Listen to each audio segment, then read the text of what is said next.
tentunya kita perlu bantu intervensi em, bisa dilakukan untuk perbaikan ke depannya sehingga dia merasa puas di dalam hidupnya.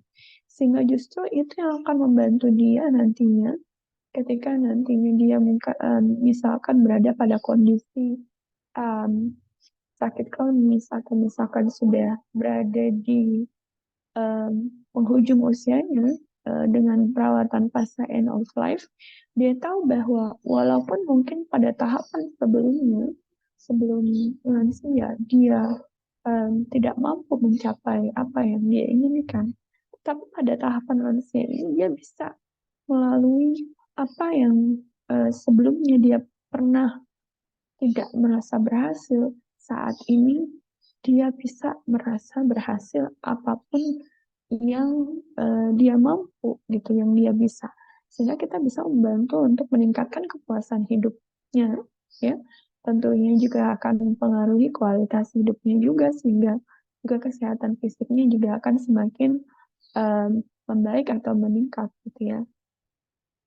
Jadi itu yang perlu kita gali lebih dalam terkait dengan masalah kesehatan jiwa lansia ya.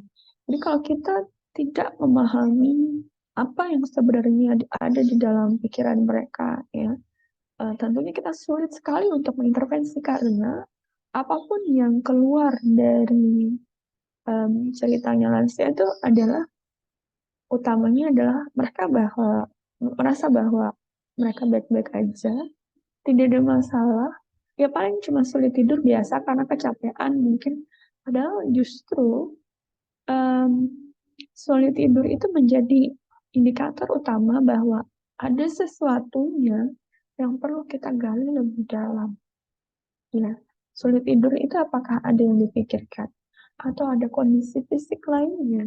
Jadi kita perlu mengkaji sulit tidurnya sejak kapan, pola tidurnya bagaimana, kemudian berapa lama sampai dia tertidur, apa yang biasa dia lakukan sebelum tidur, kebiasaan-kebiasaannya sehari-hari, entah ADL-nya bangun pagi itu apa yang dia lakukan gitu ya. Atau mungkin dia sulit tidur karena kepikiran besok nggak tahu mau ngapain lagi, aktivitasnya apa karena dia sudah tidak bekerja, kemudian dia tidak punya uang, kemudian anaknya jauh dari sini di luar kota atau bahkan dia di TKW dan lain-lain sehingga dia merasa sendiri tidak tahu apa yang mau dilakukan esok hari. Nah, solusinya apa sih yang mungkin bisa dilakukan adalah dengan hal itu tadi membuat ADL. Kemudian kalau dirasa bahwa kekuatan fisiknya masih ada, kita ajak untuk keluar, ngobrol sama tetangga, kita cari support system yang baik gitu ya. Sehingga dia tidak merasa sendiri gitu ya. Walaupun mungkin dia di dalam rumahnya sendiri, tetapi masih ada tetangganya yang mungkin sewaktu-waktu bisa berkunjung gitu ya secara gantian. Dan itu yang akan membuat dia merasa lebih baik. Nah, supaya tahapan lansia ini kita bisa mendapatkan lansia yang punya integritas diri yang baik, gitu ya. Tentunya semua dimulai di tahapan usia-usia sebelumnya. Sama seperti saya selalu bilang bahwa kalau misalkan kita merasa bahwa saat ini ada fase-fase di usia sebelumnya yang belum tercapai, contoh kalau yang usianya dewasa muda, atau fase remaja, apakah sudah cukup mengenali dirinya sendiri, identitas dirinya? Aku mau ngapain sih setelah ini, habis lulus mau ngapain sih? Itu kan terkait dengan identitas dirinya juga. Ya. Aku senangnya apa sih? Aku maunya bagaimana sih? Aku kepengen apa 2 atau 3 tahun lagi? Gitu ya. Apakah sudah cukup mampu mengenali diri sendiri ketimbang orang lain? Justru kan kebanyakan selama ini adalah kita lebih banyak memberikan waktu untuk mengenal orang lain daripada mengenali diri sendiri. Iya, Pak, enggak? Ya. Kita sibuk untuk melihat media sosial, untuk mengenali orang lain dari A sampai Z, daripada mengenali diri sendiri. Terakhir kapan kita berbicara dengan diri sendiri? mengenali diri sendiri. Apakah sebelum tidur itu kita sudah merasa bersyukur, dalam arti kita sudah tahu apa yang sudah kita capai, apapun yang terjadi sudah bisa kita terima dan lain-lain. Itu yang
maaf saya off cam ya, saya kelempar ini.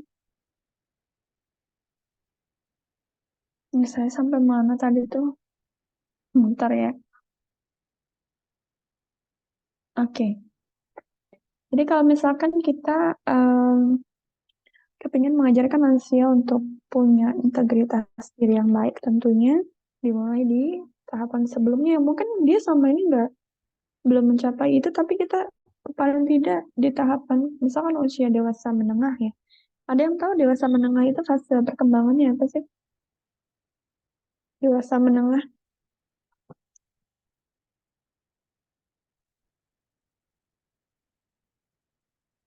Karir. Hah? Apa?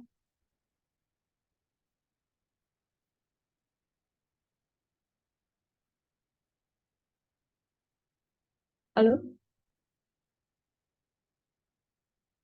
Gimana Soalnya gitu? aku putus-putus.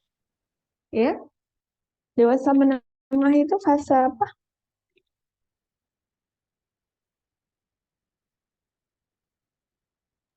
Maaf, Mas, mungkin bisa diulangi. Fase apa?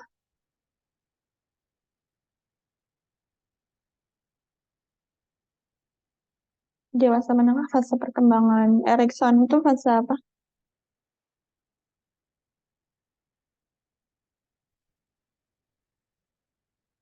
Ada yang tahu?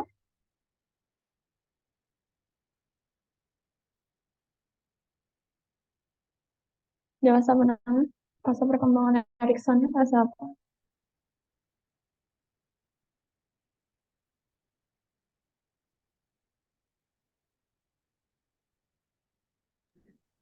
Empat puluh sampai 60 tahun. Gimana? Apa versus apa?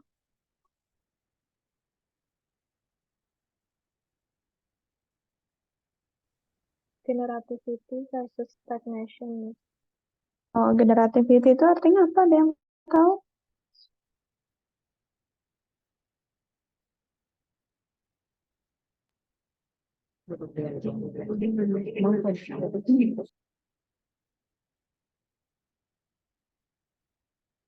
Gimana? Coba tulis di chat.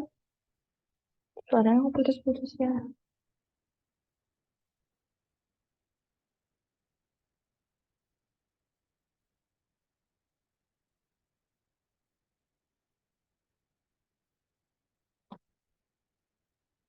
Generativitas versus stagnation. Generativitas. Jadi kalau kita melihat definisinya generativitas, generate kayak mesin yang generate, dia siap untuk menghidupkan gitu ya, generativity. Jadi kayak kalau pada usia dewasa sebelumnya, sebelum lansia, tugasnya adalah generativity dalam arti dia tahu apa yang dia lakukan di puncak-puncak passionnya, pekerjaannya, karirnya. Dia tahu bagaimana cara berperan dengan lingkungannya. dia tahu apa yang harus dilakukan. Nah, jika di fase tersebut lansia merasa belum mencapai itu, tentunya kita perlu juga melatih bagaimana lansia bisa dia merasa dia itu mampu melakukan sesuatu. Sehingga di situ nantinya akan membantu dia untuk mencapai integritas dirinya dengan baik gitu ya. Kenapa? Orang yang dia merasa belum menerima, dia merasa kecewa, kecenderungannya tentunya akan berisiko untuk munculnya masalah kesehatan jiwa, entah itu cemas, entah itu resiko bunuh diri, entah itu gangguan-gangguan lainnya yang eh, mungkin akan membuat dia merasa eh, putus asa gitu ya. Jadi tentunya apapun yang terjadi gitu ya, misalkan di tahapan usia dewasa awal saatnya membangun hubungan dekat dengan orang lain, tentunya sebelum membangun hubungan dekat dengan orang lain, kita sudah mengenal diri sendiri dulu gitu ya. Jangan sampai justru kita membangun hubungan dekat dengan orang lain tapi kita belum mengenali diri gitu ya. Justru um, berkenalan dengan orang lain, kita mengharuskan orang lain untuk mengenali diri kita. Seharusnya kita sendiri dulu yang bisa mengenali apa yang kita butuhkan, kita inginkan, kita sudah independen, sudah tahu apa yang dimau, sehingga begitu membangun hubungan dekat itu masing-masing sudah independen gitu ya. Dalam arti sudah siap, sudah ready. Nah, itu gunanya kenapa fase-fase usia sebelumnya itu kita perlu penuhi. Karena apa? Supaya kita tidak menemukan atau mendapatkan lansia yang um, dia mengeluh sulit tidur, cemas, kemudian karena merasa bahwa semua yang sudah dia laluinya itu membuat dia kecewa gitu ya. Padahal di tahapan akhir kehidupan ini, di lansia ini, tentunya kita perlu membantu bagaimana nantinya dia bisa merasa berhasil dengan apapun yang dia bisa gitu. Itu yang perlu kita latih.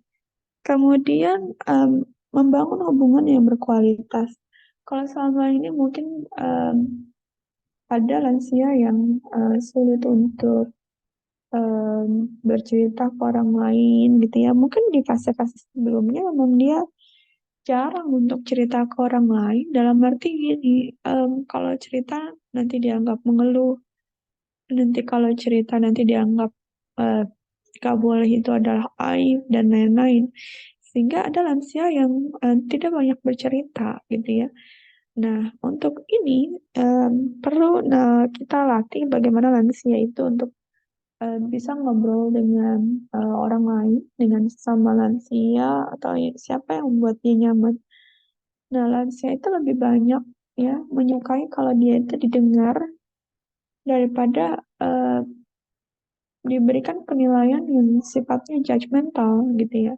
Nah, itu yang perlu kita juga jaga ya.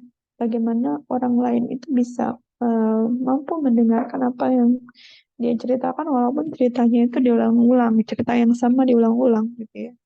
Itu mungkin bisa menjadi kata kunci ya.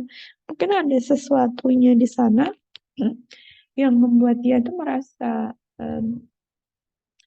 itu menjadi memori yang paling kuat yang ia ingat, mungkin entah berhubungan dengan keberhasilan atau hal-hal yang membuat dia bahagia ataupun mungkin hal-hal yang membuat dia sedih yang dia sendiri merasa belum bisa menerimanya atau melaluinya. Kemudian reframe cara berpikir. Cara berpikir ini kan memang kalau di tahapan usia sebelumnya belum pas ya cara berpikir dalam arti kecenderungan untuk menyalahkan orang lain, menyesali sesuatunya atau misalkan dia merasa bahwa hidup ini adalah satu kesalahan gitu ya. Itu akan semakin sulit ketika di lansia dia merasa bahwa sudah tidak ada lagi upaya yang bisa dilakukan untuk membuat dia merasa bahagia gitu ya. Nah, reframe cara berpikir adalah bagaimana dia bisa mengendalikan ketika muncul pikiran negatif di dalam pikirannya gitu ya. Nah, misalkan gini, aku kan sudah tua, nggak bisa apa-apa. Nah, reframe cara berpikir adalah kita perlu ngelis dulu nih, membuat daftar apa saja yang lansia itu bisa. Karena kalau sudah ada tulisannya, lansia tentunya ingat bahwa ternyata dia bisa A sampai Z. Yang mungkin ketika dia punya pikiran negatif, semua itu nggak ada di lapang persepsinya.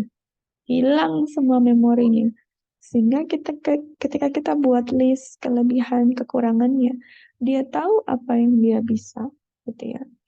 Walaupun aku sudah tua, tapi aku masih bisa A sampai Z. Itu reframe cara berpikir, ya.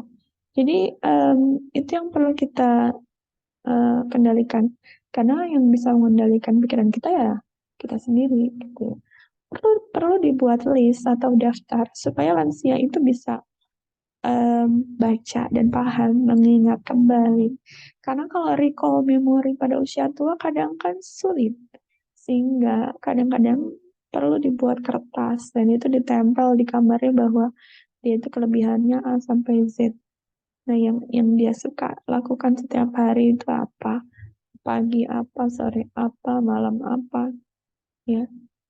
Kemudian yang berikutnya adalah gratitude atau bersyukur. Kita latih bahwa bagaimana lansia mampu mensyukuri apapun kondisi yang dia hadapi saat ini.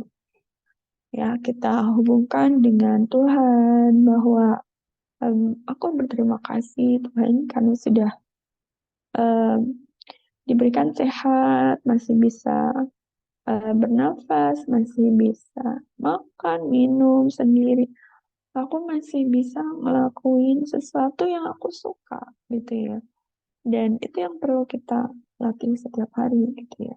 Karena pikiran negatif itu kalau kita tidak stop, ya, tentunya ketika ada stimulus dari luar yang menambah pikiran negatif, itu tambah semakin sulit untuk dikendalikan, terutama kalau misalkan ada kalimat-kalimat yang mungkin awalnya nggak negatif, tapi ketika dia ketemu orang lain yang mungkin responnya atau nonverbalnya tidak sesuai dengan keinginannya, tentunya itu akan membuat dia merasa bahwa dirinya itu ya negatif aja gitu loh ya. Jadi itu yang perlu kita batasi, latihan untuk stop pikiran negatif. Oke, sebenarnya lansia itu bagaimana sih? Lansia pada dasarnya memang dia akan punya banyak masalah dalam arti gini. Secara teori, baik fisik dia mengalami penurunan, secara psikologis mungkin dia akan cenderung merasa cemas karena perubahan atau transisi kehidupan dari yang dia sebelumnya bekerja, kemudian tidak bekerja lagi, kemudian terkait dengan penurunan fungsi fisik ya termasuk diantaranya adalah penurunan fungsi kognitif, memori, dan lain-lain gitu ya. Dan tentunya dari semua itu kita akan mendapatkan ada lansia yang masih ingatannya bagus, ada lansia yang sudah mulai lupa-lupa gitu ya. Nah, terkait dengan apapun kondisinya lansia yang ditemukan, ketika itu mengganggu fungsionalnya sehari-hari, tentunya kita anggap bahwa itu ada masalah, bukan sesuatu yang normal gitu ya. Tidak menjadi normal ketika ada satu kondisi patologis yang mengganggu kualitas hidup lansia. Itu yang perlu diingat. Termasuk bagaimana kita mengenali gejala depresi, masalah memori, gangguan daya ingat, gitu ya. Dan karena kita adalah profesi kesehatan, tentunya tidak boleh bingung bahwa jika terdapat kondisi patologis itu adalah hal yang perlu kita tangani, jangan dianggap sebagai satu bagian normal aging atau penuaan, gitu ya. Dan sebenarnya kalau kita lihat kembali terkait dengan penurunan fungsi fisik lansia, gitu ya, memang ada yang kalau kita kaji dengan pemeriksaan MMSI, memang ada yang mengalami penurunan fungsi kognitif ringan, sedang, ataupun berat. Tetapi tidak semua masalah fungsi kognitif ini bisa kita juga kategorikan sebagai demensia, karena kita perlu diagnosa demensia itu perlu kita banyak pemeriksaan yang perlu dilakukan, gitu ya. Kalau terkait dengan demensia, tentunya itu sudah mempengaruhi aktivitas sehari-hari, dia sudah lupa. Tapi kalau dia masih beraktivitas baik di kehidupan sehari-hari, dia masih ingat walaupun mungkin kadang-kadang lupa, ya itu masih fungsi kognitifnya masih dianggap bagus, gitu ya. Tapi kalau sudah dia benar-benar lupa apa yang mau dilakukan sehari-hari, nah itu sudah mulai ada mungkin gejalanya demensia. Dan perasaan sedih atau sakit yang ditemui pada lansia jangan dibiasakan untuk dianggap sebagai suatu hal yang normal atau dianggap sebagai momen untuk cari perhatian, padahal bukan demikian, gitu ya. Ya walaupun mungkin ada tipikal-tipikal orang yang dia cari perhatian, gitu ya. Tapi perlu belajar kita belajar untuk mengenali mana sih yang manipulatif, mana yang memang dia jelas mengeluh, gitu ya. Dan tentunya lansia itu kayak kalau misalkan kita belajar di gambar ini kan ada mitos, ada fakta ya. Apa sih mitos atau fakta seputar dari aging atau penuaan, gitu ya? Mitos ya, tentunya terkait dengan sel saraf, gitu ya. Kita mungkin terlahir dengan jutaan sel saraf yang memang kita punya ya. Tapi kalau misalkan dia tidak berfungsi, tentunya akan berpengaruh terhadap kualitasnya nanti pada usia tua. Termasuk diantaranya kalau misalkan ada orang yang biasa beraktivitas, ada orang yang tidak terbiasa beraktivitas. Sel saraf yang terbiasa untuk berfungsi tentunya akan mempengaruhi kualitasnya dia nanti saat tua, gitu ya. Jadi semakin aktif justru itu akan membuat sel saraf juga fungsinya bagus, dan um, walaupun terjadi penuaan ketika dia di tahapan usia sebelumnya sudah terbiasa aktif, tentunya itu akan mengaruhi kualitasnya juga. Jadi walaupun mungkin ada lansia yang dia fungsi uh, neuronnya juga terganggu, gitu ya. Kalau misalkan dia sebelumnya itu tetap aktif, ya mungkin tidak terlalu parah kondisinya. Kemudian yang kedua adalah, apakah lansia memang tidak bisa belajar sesuatu yang baru? Pembelajaran ini bisa dicapai pada setiap tahapan. Jadi bukan berarti bahwa lansia yang mengalami penurunan fungsi kognitif itu dia tidak bisa belajar apa-apa, gitu ya. Itu yang perlu kita ingat, bahwa mereka bisa saja belajar sesuatu. Tapi memang tidak tidak sama kemampuannya dengan usia-usia sebelumnya, gitu ya.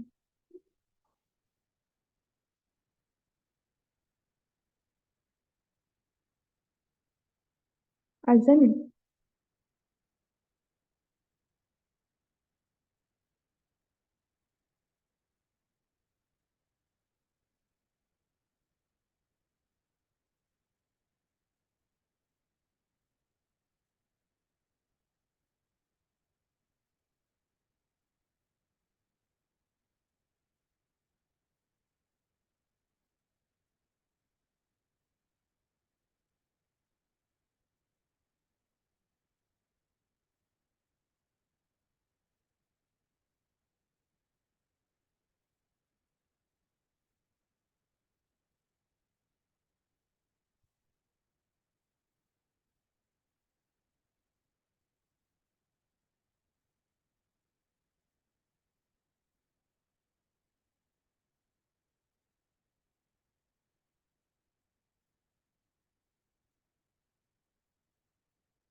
Oke, kita lanjut ya. Walaupun lansia sudah tua, mereka masih bisa diajar di sesuatu, tapi bukan berarti sama gitu ya. Dalam arti tahapannya mungkin agak sedikit berbeda karena tentunya pada lansia ada banyak sel saraf yang mati di mana itu akan mempengaruhi proses penerimaan informasi gitu ya. Makanya kalau kita ketemu lansia yang lama gitu ya, menjawab atau berespon, bergerak lambat dan lain-lain, karena juga pengaruh dari ada sejumlah sel saraf yang mati atau tidak berfungsi. Sehingga untuk membantu lansia fungsi sel sarafnya juga tetap bagus. Tentunya kita perlu memberikan mereka ADL sesuai dengan kemampuannya gitu ya.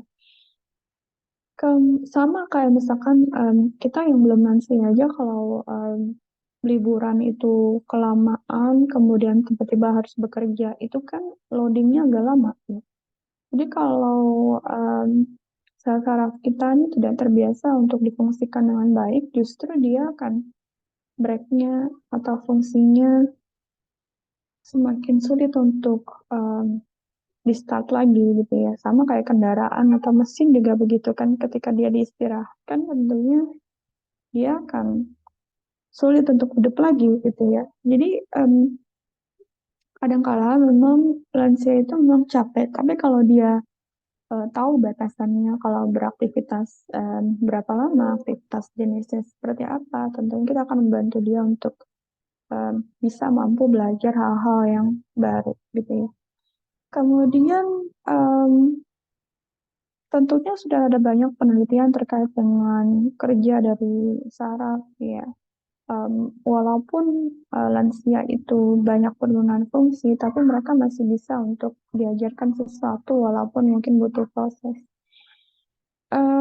Kemudian yang keempat, demensia adalah satu dampak dari penuaan. Tentunya dia bukan bagian normal dari penuaan karena beda ya penurunan fungsi kognitif dengan demensia gitu ya. Jadi demensia didiagnosa dengan banyak pemeriksaan, tapi bukan berarti penurunan fungsi kognitif itu adalah demensia. Ketika penurunan fungsi kognitif tidak mengganggu ADL-nya sehari-hari ya, dia adalah bagian dari normal penuaan. Tetapi kalau sudah mengganggu aktivitas sehari-hari dalam arti dia lupa cara pakai baju, cara menghancingkan baju, lupa di mana rumahnya. Nah, itu sudah mulai ada gejala-gejala demensia.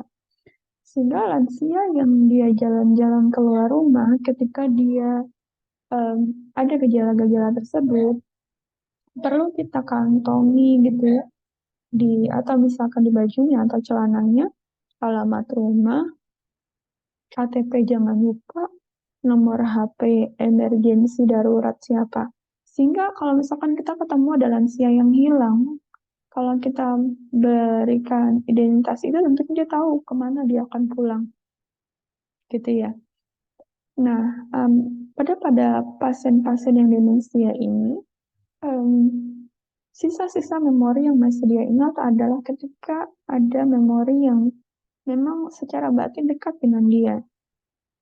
Sehingga gini, pada lansia-lansia yang demensia ini kita perlu ingat kembali bagaimana membangun bonding antara anak walaupun mungkin dia jaraknya jauh, tapi dia punya memori yang baik dengan anaknya sehingga dia yang masih ingat gitu adalah tentang anaknya gitu ya. Ada lansia yang demensia yang tidak ingat anaknya karena mungkin juga um, jarang komunikasi, jauh dan lain-lain yang atau misalkan tidak perhatian dan lain-lain gitu ya. Nah, kemudian yang kelima, ya ini juga terkait dengan pembelajaran bahasa baru misalkan ya. Kalau pada lansia tentunya dia tetap masih bisa, tapi memang mungkin ada proses yang lebih lama. Yang keenam, lansia pada umumnya sering lupa. Nggak usah lansia ya. Misalkan usia kita, misalkan kenapa sering lupa? Karena mungkin tidak terbiasa untuk memposisikannya pada satu tempat. Sehingga kalau tidak dibiasakan tentunya sel saraf ini akan semakin bingung dan cemas. Ya di mana gitu ya. Kalau kita terbiasa untuk meletakkan sesuatu atau mengorganisir sesuatunya, tentunya kita sudah tahu nih trik-triknya ya. Atau misalkan kalau naruh kunci itu ditaruhnya di mana. Sehingga kita tidak merasa lupa. Karena kita kalau sudah dibebani dengan berbagai hal, itu akan menguasai memori kita dan memori sebelumnya semakin lupa, gitu ya. Tapi kalau misalkan dirasa itu adalah beban hidup yang terberat, gitu ya. Kemudian yang ketujuh, orang yang sering melatih memorinya dia nggak akan lupa. Memang sebenarnya tergantung ya, apakah memang kita sering melatihnya atau menerapkannya dengan baik ya, dalam arti apakah dengan memori itu kita terus punya aktivitas yang rutin gitu ya. Kemudian kalau misalkan dia sekedar main TTS, main TTS itu baik karena akan meningkatkan memori. Terkait dengan tersebut ya, kalau misalkan dia ternyata tidak ada aktivitas yang lain, tentunya juga akan ngaruh gitu ya. Dia masih lansianya cenderung untuk tidak mandiri, kemudian cenderung untuk tidak banyak aktivitas selain itu ya, itu juga akan berpengaruh. Kemudian berikutnya, nah bagaimana mencapai lansia yang berhasil dalam arti successful aging ini akan kita capai kalau kita menemukan lansia yang tidak banyak mengeluh penyakit gitu ya, punya kondisi fisik dan tidak banyak disabilitas, kemudian dia bisa meningkatkan fungsi fisik dan kognitifnya, dan engage with life itu dalam arti dia terlibat dengan kehidupannya sehari-hari. Dan kalau kita temukan bahwa keluhan yang muncul saat pengkajian adalah lebih banyak ke penyakit fisik, karena dianggap bahwa sebenarnya mereka itu baik-baik aja, dia cuma sekedar capek. Wajar kan kalau capek. Padahal kata kunci capek itu kita perlu lihat, apakah capeknya itu capek fisik.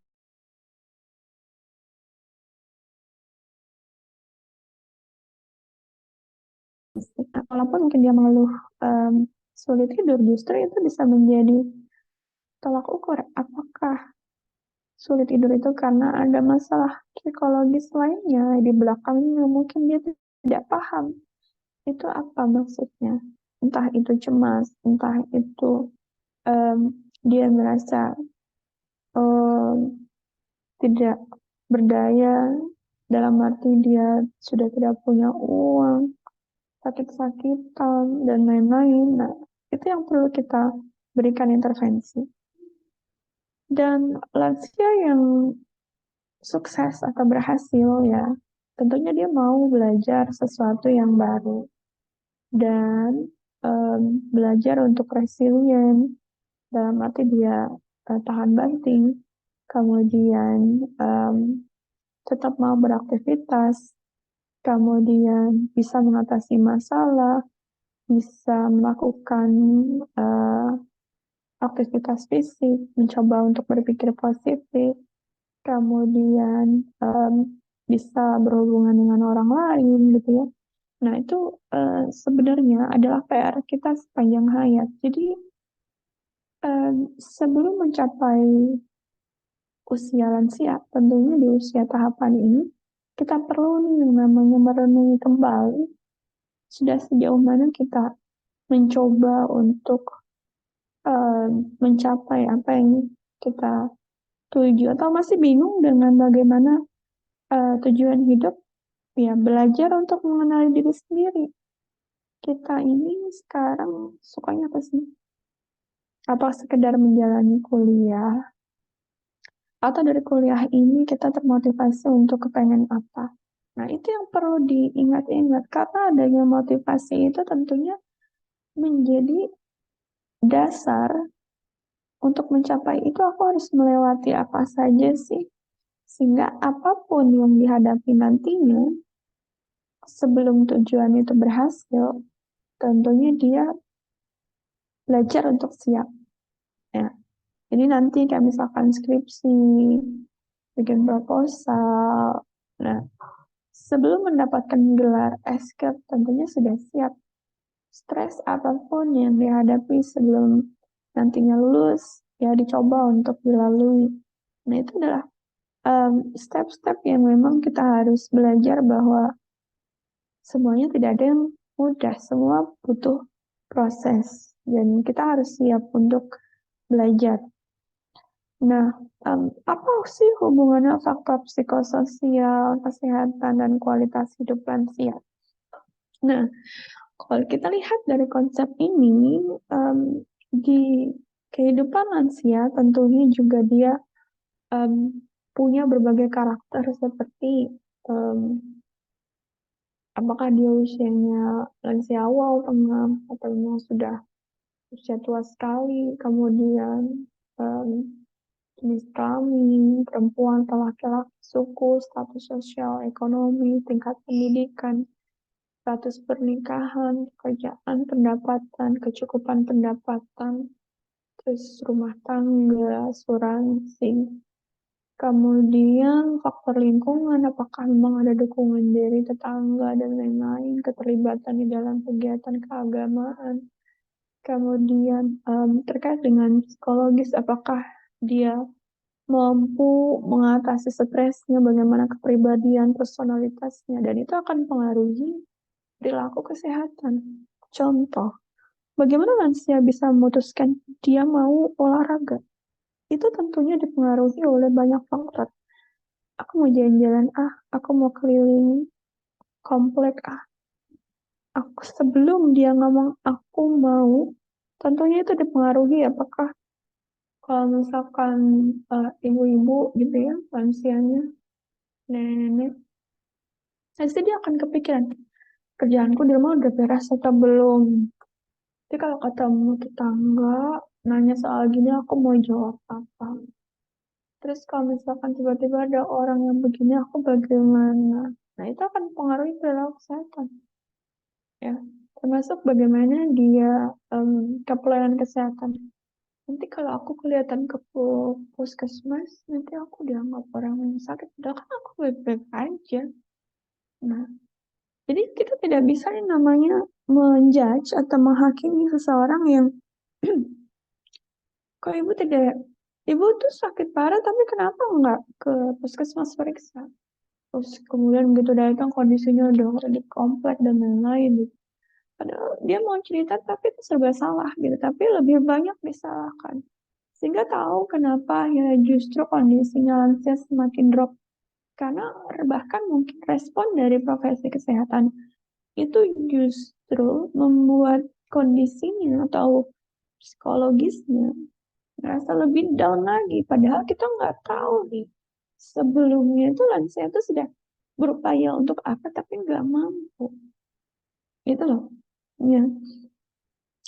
Jadi sekompleks apapun kondisi pasien tentunya kita nggak tahu nih. Kalau kita tidak mengkaji faktor apa saja, kita tidak bisa nih yang namanya menilai seseorang hanya dari satu perilaku yang tampil dalam satu waktu. Ya. Sama kayak kita kalau ketemu orang nih, begitu ketemu pertama kali, udah kayak orang aneh aja gitu. Padahal kita belum pernah kenal dia siapa, tapi kemudian menganggap dia adalah orang aneh.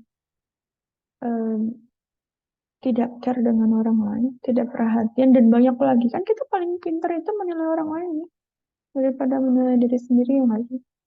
Jadi mungkin penilaian pertama lebih karena begitu tidak sesuai dengan standar kita, kemudian kita menganggap bahwa dia adalah orang yang aneh gitu. Padahal di balik itu mungkin kita belum mengenalnya gitu ya, belum mengetahui seluk-beluk latar belakangnya. Nah, bisa nggak sih kita tuh menilai sesuatu tuh positif tanpa melihat latar belakang? Walaupun mungkin kondisi di depan kita ini lagi negatif-negatifnya. Ada misalkan lansia kok yang senangannya nyakitin orang, ngomongin orang tuh jelek.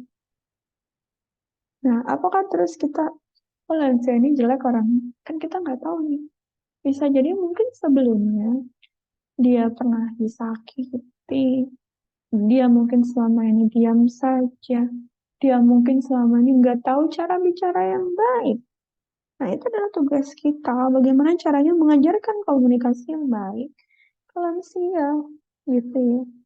Nah, itu tugasnya. Kenapa? Perilaku-perilaku sehari-hari itu sebenarnya dipengaruhi oleh faktor lainnya yang banyak, gitu ya.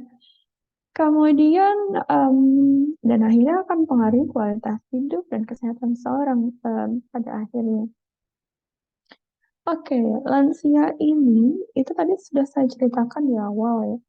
Ada lansia normal yang memang dia akan cenderung mengalami penurunan fungsi kognitif.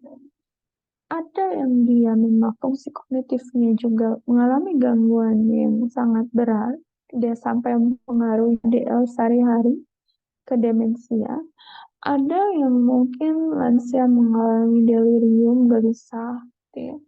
Ada lansia yang menunjukkan gejala depresi. Sehingga di sini perlu dibedakan nih, lansia yang normal, dia kadang-kadang lupa, tapi dia masih kayak biasa aja melakukan aktivitas itu adalah lansia yang normal.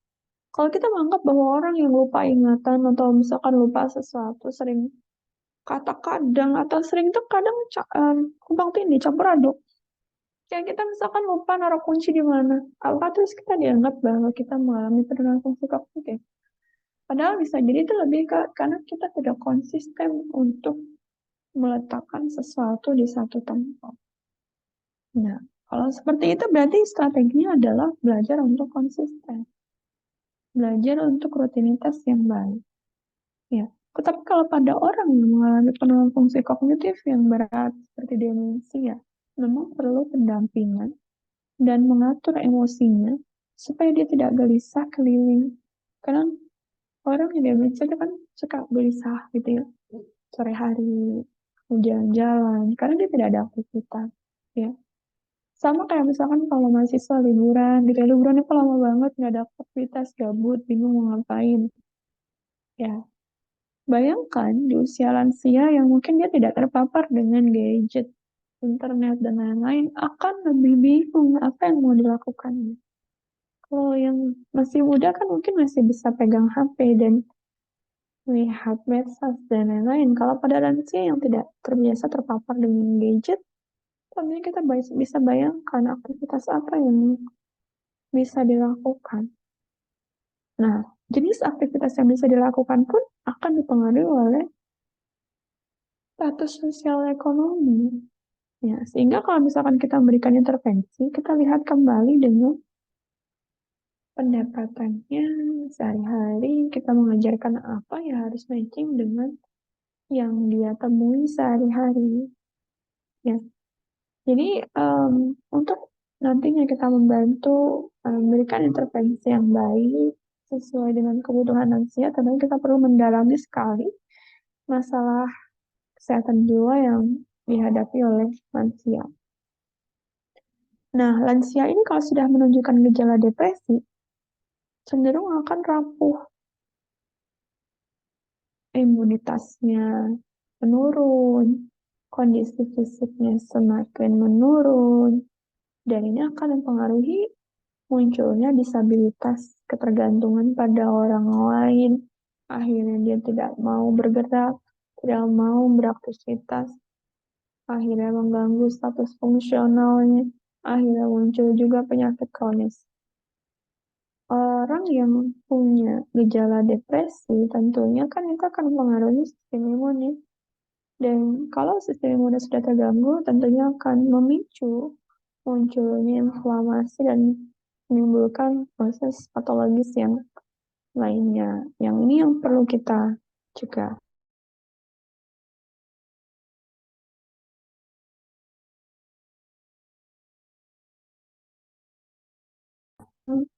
Juga yang tadi sudah saya jelaskan sekilas ya, normal aging dengan demensia. Normal aging atau penuaan yang normal, umumnya dia memang kadang-kadang lupa sesuatu, contohnya kunci. Tapi kalau demensia, yang dia lupa apa? Eh, yang sehari-hari, rumahnya, namanya, yang baru saja terjadi 5 menit lalu. Nah, itu udah mulai muncul gejala demensia. Kemudian disorientasi, kayak kita kalau misalkan mau ke ruangan tertentu nih, jalan gitu, tiba-tiba pas sampai ruangan, tadi kita mau ngapain ya? Nah, itu masih normal. Kayak kita tuh loh, belum lansia udah sering gitu kan, misalkan. Nah, kalau pada demensia, begitu dia keluar rumah, tuh dia benar lupa mau kemana, bingung mau jalannya kemana, pulangnya itu arahnya mana. Nah, itu sudah cirinya ada demensia. Nah, kalau kita lupa kan biasanya, oh balik ke tempat sebelumnya nanti ingat, oh iya tadi kan mau ngambil ini. Nah, kalau pada lansia nggak bisa dia. Balik ke sebelumnya yang mana dia nggak tahu. Kemudian pada lansia yang normal juga dia akan mungkin kadang-kadang dia melakukan kesalahan gitu ya saat mengerjakan sesuatu. Kalau demensia dia memang tidak bisa, benar-benar tidak bisa menyelesaikan tugas yang diberikan. Pada lansia yang normal, ADL-nya memang kadang-kadang butuh bantuan, tapi kalau pada demensia memang dia butuh pendampingan, termasuk gosok gigi, berpakaian, karena bisa jadi dia lupa bagaimana cara mengancingkan baju gitu ya. Jadi kalau kita melihat ada lansia yang kancing bajunya itu kelewat gitu ya. Kemudian ada yang eh, cara nyetrikalnya juga beda gitu ya daripada sebelumnya. Nah, mungkin karena memang fungsi memorinya juga mengalami penurunan ya. Tetapi kalau misalkan dia um, benar-benar lupa cara mengancingkan baju gitu ya, nggak tahu mau diapakan, itu kancing ketemunya bagaimana, nah itu sudah demensia gitu ya. Kemudian um, kalau pada lansia dalam hal bahasa, ya lansia pada umumnya yang normal, dia mungkin kesulitan untuk mencari kata-kata yang tepat. Tapi kalau demensia, dia benar-benar kesulitan mau ngomong apa gitu ya, mau ngeresponnya bagaimana. Dan terkait dengan mood gitu ya, lansia pada umumnya ya memang cenderung capek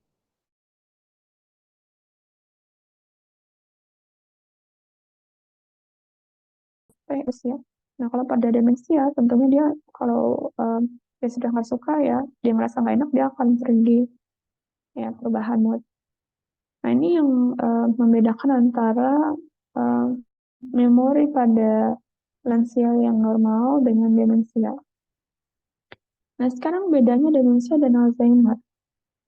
Ya, apa sih kalau kita lihat bahwa memang penyebab terbesar dari demensia adalah Alzheimer.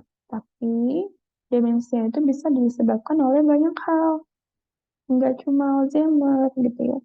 Jadi demensia itu bisa disebabkan oleh misalkan penyakit stroke, masalah tiroid, gangguan vitamin, reaksi obat, atau misalkan ada tumor otak.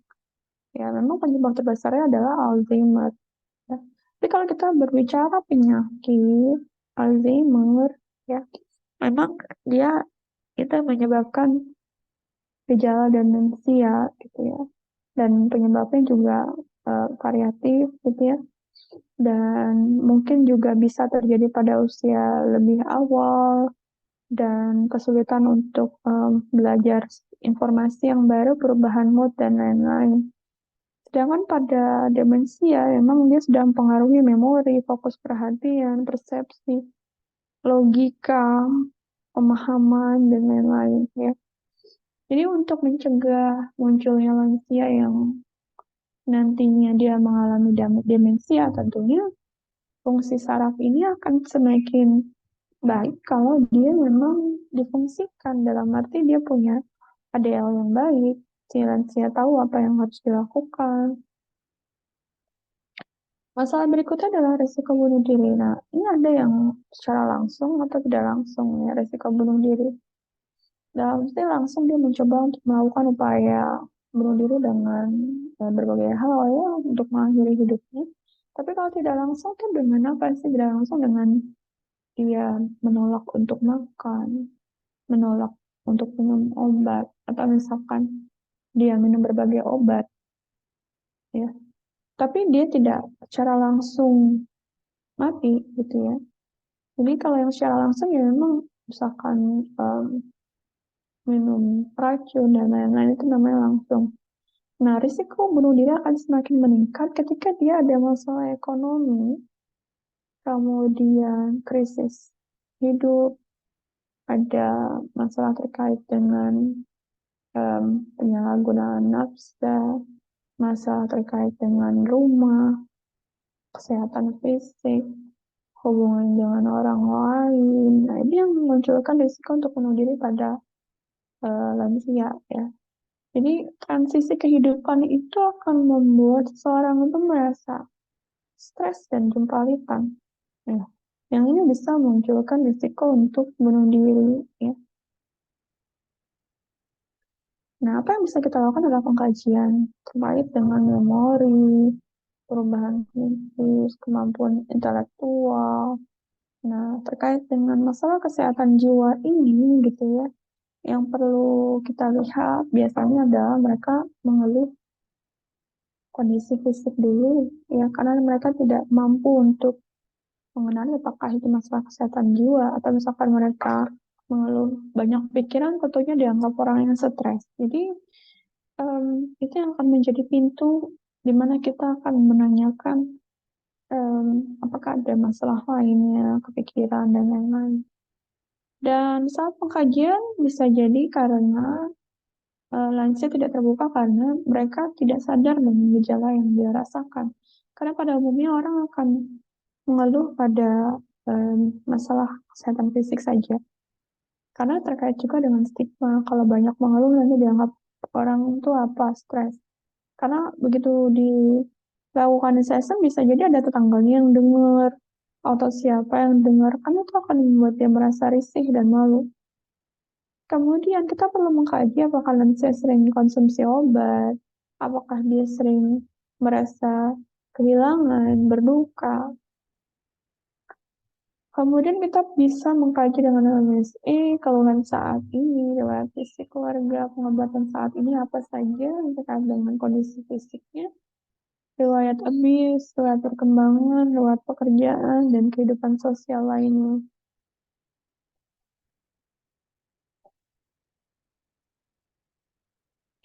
Atau juga bisa kita lakukan risk assessment kalau kita sudah ada detect masalah tertentu.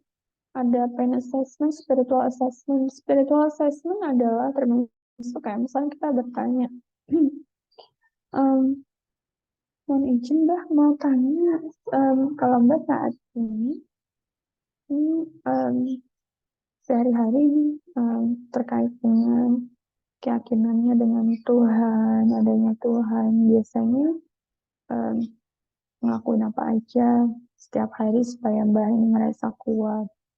Nah, terkait dengan kegiatan-kegiatan ini, apakah Mbah merasa sudah berhasil membuat Mbah lebih kuat, membuat Mbah lebih semangat? Nah, mungkin ada kegiatan lainnya membuat Mbah lebih semangat selain dengan kegiatan ibadah yang dilakukan sehari-hari, misalkan entah melakukan senam, entah berkumpul dengan teman-teman yang ada di sini yang mungkin sama-sama saling bercerita itu akan membuat satu sama lain saling ngerasa kuat. Terus kita bisa bertanya ya terkait dengan spiritualnya sebelumnya, apakah pernah punya apa atau mengalami kejadian-kejadian yang bikin kepikiran sampai saat ini. Terus gimana caranya supaya lebih tenang mbahnya gitu ya.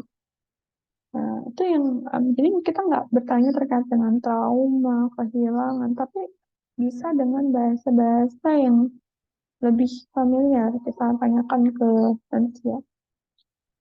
Kemudian screening fungsi kognitif yang tadi sudah di depan, screening form-formnya yang bisa kita juga gunakan adalah terkait dengan kalau ada gejala depresi bisa dengan GDS, kalau misalkan ada delirium bisa dengan confusion assessment method, masih untuk fungsi kognitif. Nah, untuk MMSE perlu kita modifikasi ya, karena kayak misalkan kalau kita tanya lansia, siapa presiden saat ini? Ketika lansia itu posisinya tinggal di dalam hutan, tidak ada TV, tidak pernah terpapar dunia luar, dia mungkin nggak akan paham presidennya siapa. Yang dia tahu mungkin dia tinggal di mana, em, mungkin tahun masih ingat gitu ya. Kemudian, kalaupun masih ingat mungkin ya pimpinan di lokasi ini siapa yang dia masih ingat. Nah, itu mungkin untuk menganulir pertanyaan siapa presiden saat ini. Karena mungkin dia tidak pernah terpapar siapa presiden saat ini gitu ya. Yang mungkin dia jawab, mungkin katanya ngalor ngidul, padahal mungkin yang dia tahu cuma itu presidennya siapa Soekarno. Karena cuma itu yang em, dia merasa memorinya paling baik gitu ya. Nah, setelah itu dia nggak tahu karena tidak biasa terpapar dengan informasi dunia luar. Ya. Sehingga untuk menanyakan MMS ini perlu benar-benar sensitif peka budaya. Ya. Termasuk diantaranya penghitungan. Penghitungan kalau ketemu mbah-mbah yang nggak pernah sekolah, mungkin dia nggak bisa jawab penghitungan 10 kurang 7. Tapi bisa saja kita modifikasi dengan uang. Mbah, kalau 10.000 kurang 7.000 berapa? Jadi kalau orang yang peka budaya, tentunya kita bisa um, modifikasi cara pengkajian kita sesuai dengan apa yang mereka bisa. Bukan berarti mereka tidak bisa menjawab terus kita kategorikan sebagai abnormal. Kalau memang mereka tidak pernah terpapar, tentunya mereka sampai kapanpun ya tidak akan pernah bisa jawab. Kemudian berikutnya adalah terkait dengan asupan alkohol, bisa dengan Michigan Alcohol Screening Test. Nah, ini yang perbedaan delirium, demensia, depresi. Perbedaannya apa sih? Kalau delirium tentunya kan dia akut kondisinya bisa berhari-hari, sedangkan demensia bisa berbulan-bulan, sedangkan depresi ya berminggu-minggu ya. Durasinya semakin lama ya, kalau misalkan demensia, depresi tergantung dengan kondisinya masing-masing. Nah, terkait dengan awareness atau kesadaran diri, kalau pada demensi dan depresi, awareness-nya karena dia masih tahu gitu ya, masih normal. Sedangkan kalau pada delirium, dia fluktuasi karena bingung. Kemudian orientasinya terganggu ya pada delirium demensia. Berikutnya kalau pada depresi orientasinya masih baik. Hanya dia punya masalah terkait dengan trauma atau masalah psikisnya. Nah, ini termasuk dalam hal pembicaraan. Kalau pada delirium ini mungkin tidak koheren. Kalau pada demensia, disfasia, dia bingung apa yang mau dia bicarakan atau dia tidak ingat apa yang mau dibicarakan.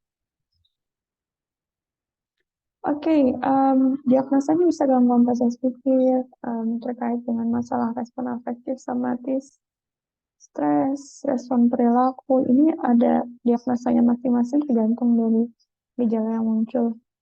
Intervensinya bisa bina hubungan saling percaya, tentunya meningkatkan harga dirinya supaya integritas dirinya baik. Kalau misalkan pasien ada agitasi pada pasien-pasien yang demensia, tentunya kita perlu meningkatkan bagaimana lingkungan itu nyaman buat dia. Menstimulus fungsi kognitif bisa dengan berbagai hal, bisa dengan um, apa, memasang foto, kemudian hal-hal yang sifatnya mengenang memori zaman dulu dan lain-lain. Medikasi kalau misalkan dia dirasa gelisah, nah ini contoh case-nya saja sih ya, yang mungkin nanti bisa dikerjakan.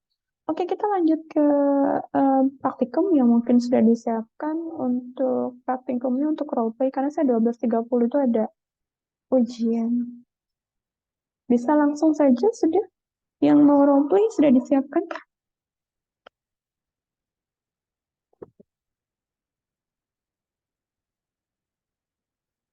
Yang mau roleplay sudah disiapkan.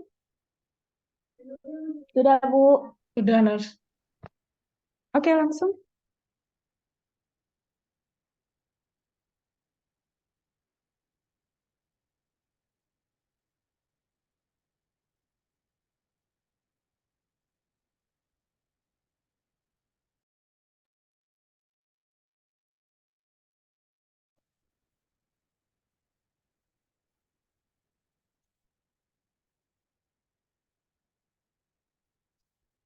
Bisa dimulai sekarang, Nas.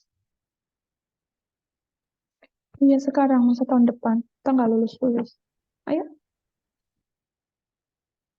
Baik, selamat pagi, Bu. Perkenalkan, nama saya Zinedine Sydney, bisa dipanggil Sydney. Saya perawat yang bertugas pada pagi hari ini.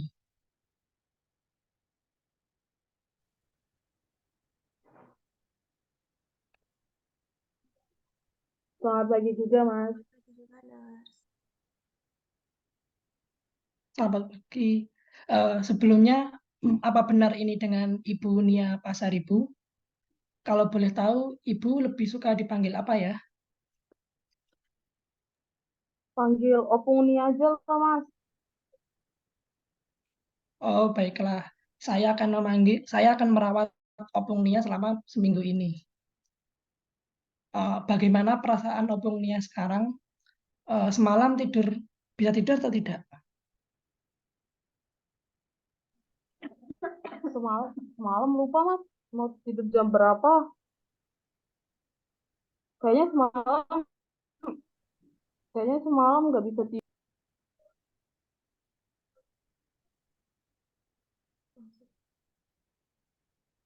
Semalam semalam Opung Nia tidur jam 8, Nurse. Opung memang seringkali terbangun tiap tengah malam sampai subuh. Lalu sekitar pagi jam 9 sudah mengeluh mau tidur lagi. Oh, baiklah. Lalu, apa keluhan Opung saat ini? Jadi begini, Nurse. Opung akhir-akhir ini sering sekali lupa. Kayak tadi contohnya lupa semalam tidur jam berapa. Atau susah untuk mengingat nama orang, Nurse.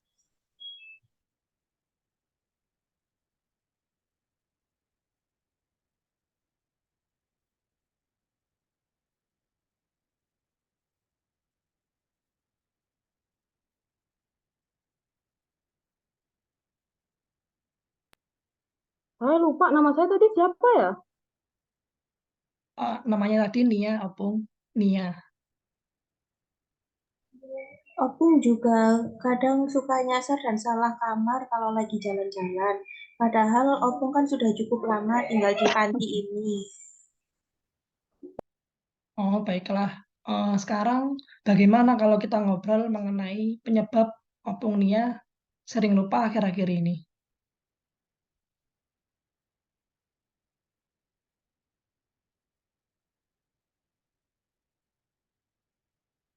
Boleh, Mas. Soalnya saya juga susah kalau sering lupa-lupa gini. Oh ya, Opung, saya paham. Untuk enaknya di mana ya? Di sini atau di tempat lain?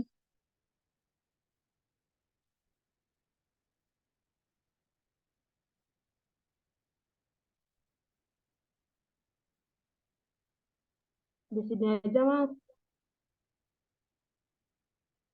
Oh, baiklah. Berarti kita ngobrol 15 menit. Bagaimana, Opung? Apakah setuju atau kurang lama? Apa kurang cepat?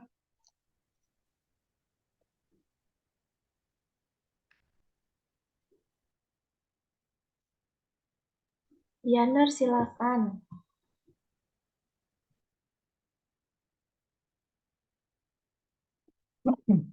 Baik, sebelumnya saya mau tanya, seberapa sering sih Opung merasa lupa akan sesuatu? Lumayan sering, Mas. Saya ke dapur tuh mau ngambil piring, tapi saya lupa mau ngambil apa, jadi balik lagi. Jadi Opung akhir-akhir ini cukup sering dan lebih parah dari dulu. Sebelumnya Opung masih bisa mengingat kejadian 1 atau 2 hari sebelumnya. Kalau sekarang kejadian semalam saja, Opung kadang sudah lupa, Nurse, atau juga lupa nama teman yang ada di panti. Oh, baik. Jadi apa yang sedang Opung Nia alami akhir-akhir ini disebut demensia atau kepikunan. Jadi begini, sebenarnya di usia Opung Nia saat ini adalah hal yang normal mengalami kepikunan. Akan tetapi, terlalu sering juga bisa menyebabkan masalah bagi kehidupan Opung sehari-hari, seperti keluhan yang sudah disebutkan sebelumnya. Iya, sangat mengganggu kehidupan sehari-hari saya, Mas. Mau ngambil piring aja lupa, mau ngambil sendok pun lupa. Oh begitu ya. Terus bagaimana Opung respon orang sekitar Opung tentang penyakit Opung atau yang Opung alami saat ini? Orang di sekitar Opung sudah memaklumi dan menganggap hal tersebut normal karena mengingat Opung memang sudah tua.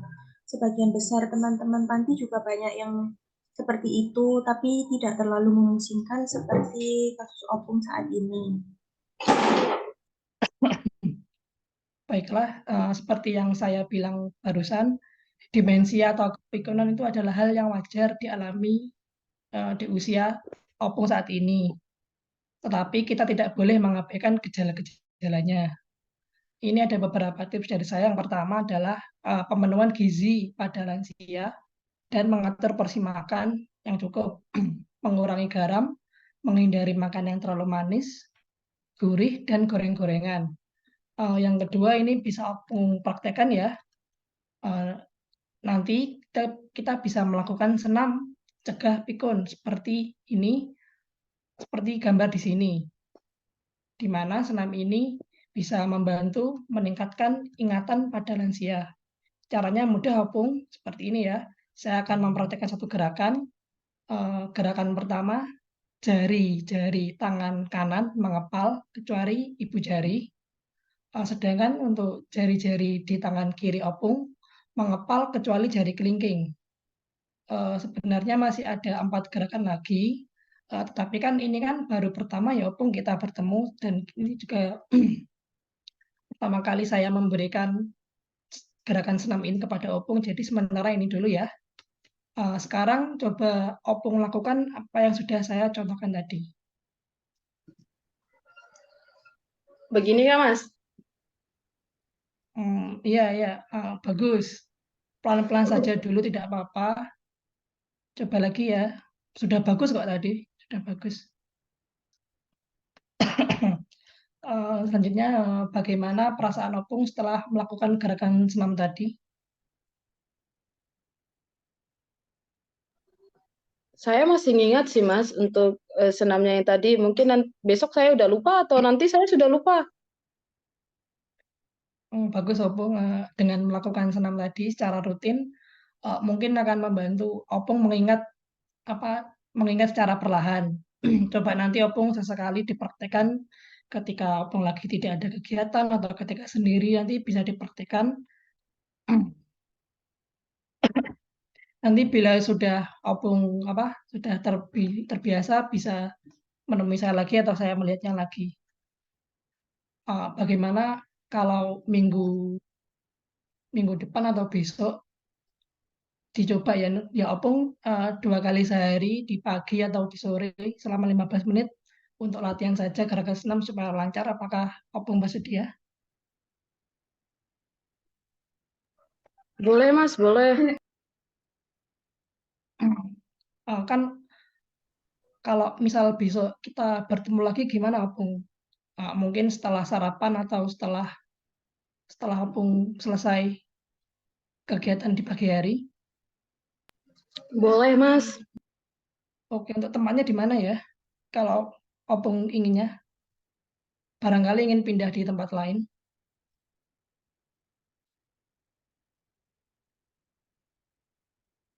Atau coba di taman saja, kan udara pagi lebih segar ya, bisa membantu meningkatkan peredaran darah.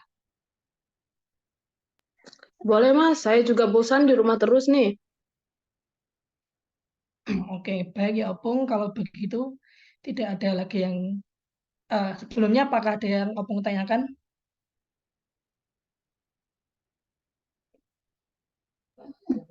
Enggak ada, Mas. Oh ya, baik ya Opung, kalau sudah tidak ada yang ditanyakan, saya pamit dulu. Terima kasih atas waktunya. Mohon maaf untuk mengganggu waktunya juga. Terima kasih. Silakan beristirahat, Opung. Terima Iya, kasih, Mas. terima kasih, Nars.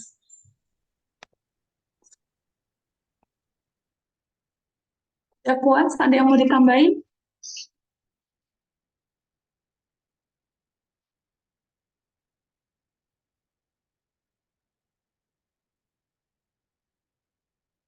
Ada yang mau ditambah?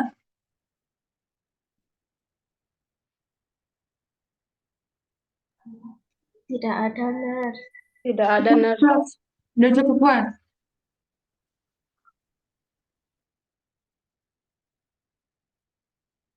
Ada komentar dari yang lain?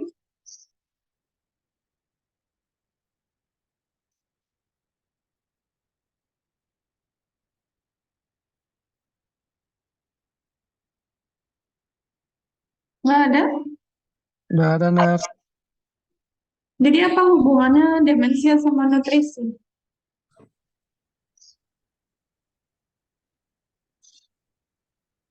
Gambiro siapa Ibu? Tadi kan intervensi yang pertama kan nutrisi ya?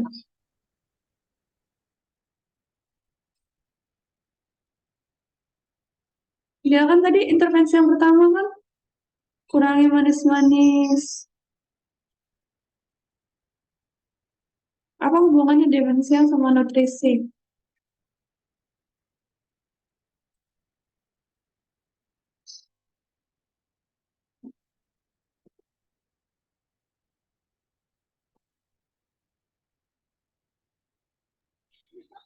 Mungkin karena lupa makan. Eh, ayo, kenapa?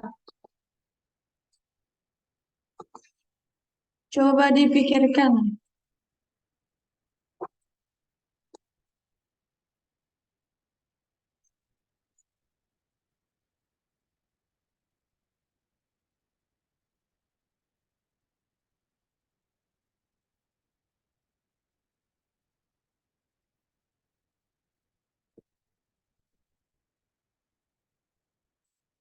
Tadi dikaji ada nggak dampaknya sama sehari-hari?